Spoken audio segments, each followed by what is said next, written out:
Bonsoir. Vous êtes nombreux à me demander pourquoi je ne me prononce pas sur ce qui se passe actuellement dans la partie anglophone de notre pays, dans la région du sud-ouest et dans celle du nord-ouest.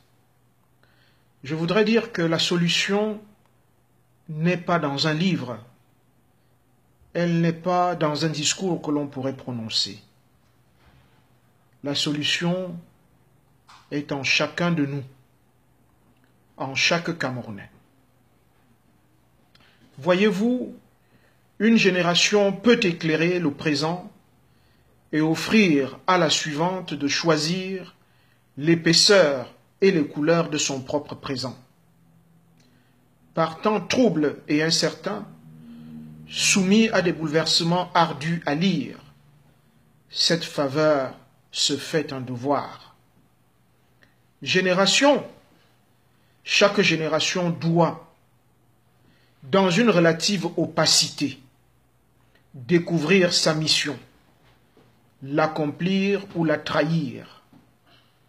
Voilà ce que nous disait Fanon.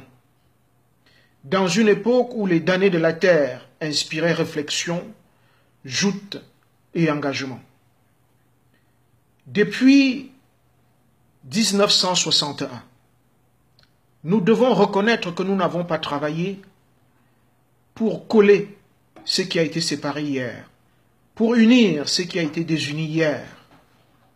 Un enfant qui passe des années et des années à attendre l'héritage de ses parents ne deviendra jamais un homme. C'est à nous, à la communauté nationale, à l'ensemble des Camerounais, de trouver une solution à ce problème.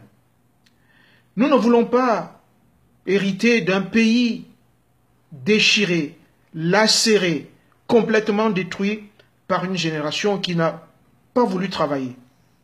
Nous ne voulons non plus d'une génération, la nôtre, qui refuse de prendre ses responsabilités face à l'histoire et qui dit « on va faire comment? On va dire quoi?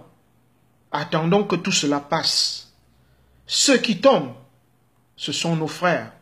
Ceux qui tombent, ce sont nos amis. Ceux qui tombent, ce sont nos enfants. Il revient à tout un chacun de se prononcer, d'écrire sa propre page dans l'histoire de notre pays.